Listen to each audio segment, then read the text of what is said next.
Hello guys, welcome back to my YouTube channel again, The Virgin Vlog. Kumusta kayo mga ka-virgins? Naway masaya kayo sa araw na ito. So ang ating vlog content ngayon ay nandito tayo ngayon sa National Museum. Okay, so makikita natin sa loob ang iba't ibang uri ng mga antigo, kumbaga antique or mga ano ba tawag dito, mga articrafts, ganon. So, ay siya, dahil ay maambon, tayo papasok na ha. Sige, samahan nyo akong ikutin natin ang National Museum. Tararat! Ayan, dito muna tayo sa pahula bago natin panoorin ang buong video para maintindihan natin at para alam natin kung ano ang tanong at para alam din natin kung ano ang tamang isasagot. Okay? So, ang tanong, sa lahat ng mga nakita ko doon sa loob ng National Museum, ano ang, may isa akong bagay doon na nagustuhan. Yun ang hulaan nyo kung ano yun. So, i-describe nyo lahat ng mga rebulto na nakita doon sa loob. Lahat ng mga what do you call this, sculpture, mga antigo. So hulaan nyo kung alin ang nagustuhan ko doon, i-describe nyo. Okay, so let's proceed with the video. That is for 400 pesos again. And sa nanalo sa unang pahula, congratulations to Miss Trixie Dawson.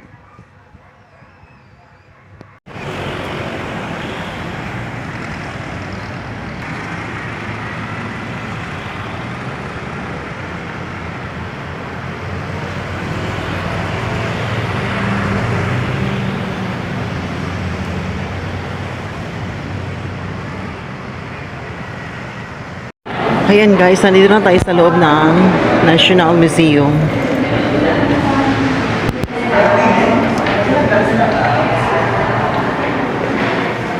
Ayan.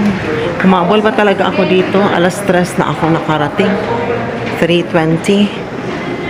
Kasi I don't have enough time anymore. Aside from today. Aside from this day. Ayan.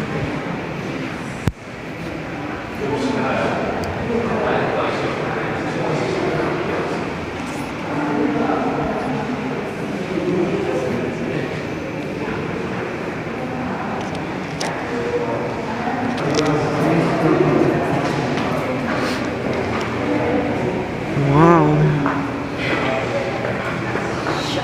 Ito naman yung mga ayan.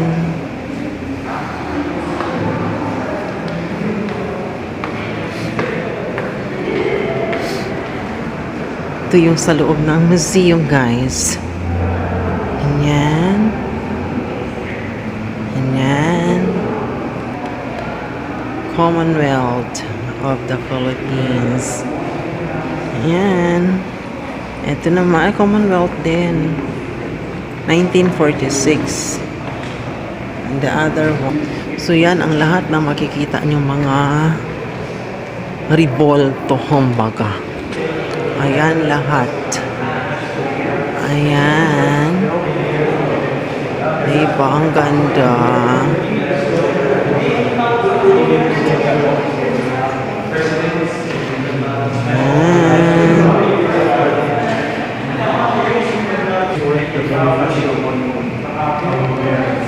And also in the University of the Philippines.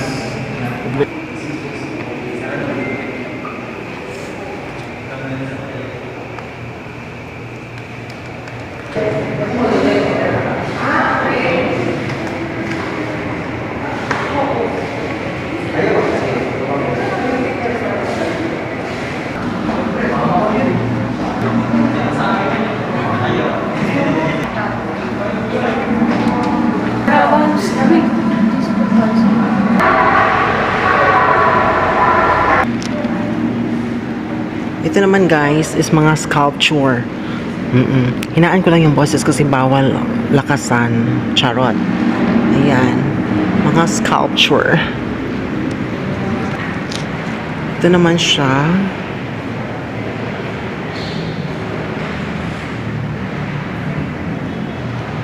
Ayan. Puntis. O, diba? Ito. Lahat na ito, guys, ay mga bato. Pure na bato. Na inukit. Sculpture kung baga. Ay, ito ang cute. It's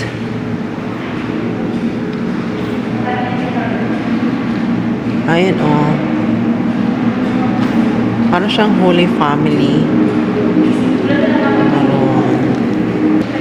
Ayan din. Yari sa bato. Ang galing naman. Ayan, yari sa kahoy. So, baka mahogani ata yan ang kahoy.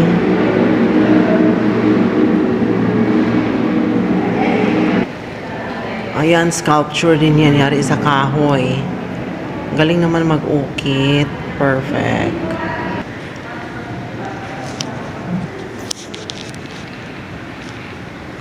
So, ayan naman yung ginamit sa kapanahunan ni Emilio Aguilar Cruz sa pagpinta. Ayan. Yung mga paintbrush, yung mga paint tubes and paint colors. And that one. So guys, nandito naman tayo sa museum ng mga santo. Ng mga yari sa mga kahoy. Ayan. Ayan si A. Franciscan Saint. Saint Franciscan. Saint Franciscan. And this one, Santa Catalina de Alejandria. So, ayan, kahoy siya. Yari sa kahoy. Lumang-luma na siya ng kahoy talaga. Antique. Ito naman si Santa Rita di Cascia. Ayan, Santa Rita di Cascia. Ito si San Rafael Tobias. Ang cute. Cute ni San Rafael Tobias. Ito si San George. Ayan, si San George. Ito naman si Santa Ana. Diba? Mga kahoy. Santa Ana. Ito guys, si Santo Niño. Ang cute. Santo Niño. Ito din, Santo Niño. Santo Niño Hubad. Ito si Santo Niño de Cebu. Ay, yung style niya. Tapos ito, Santo Niño din. Ayan, ibang design ng Santo Niño. Antique pa rin. Ito si Immaculada Concepcion. Immaculada Concepcion. San Isidro Labrador.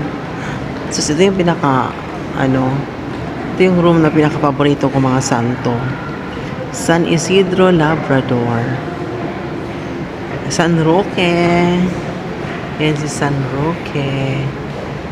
Ito naman si Santo Domingo de Guzman.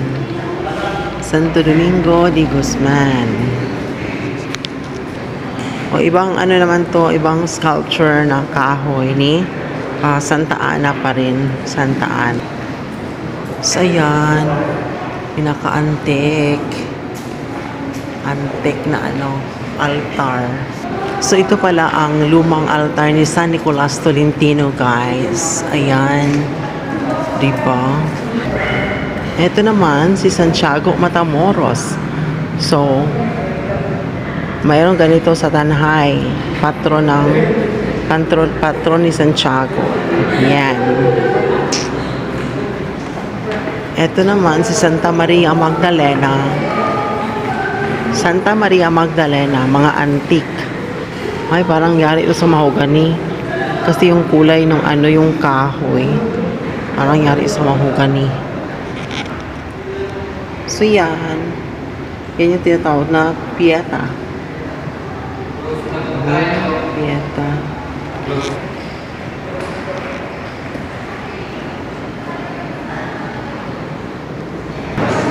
Guys, hindi ko natapos sa mga santo kasi magko-close na daw. Oh my God.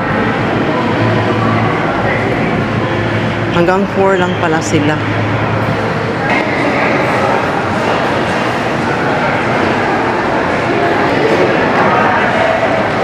Wow, what a very nice portrait. Laki-laki ng portrait. Oh my God. Ilang milyon kaya yan.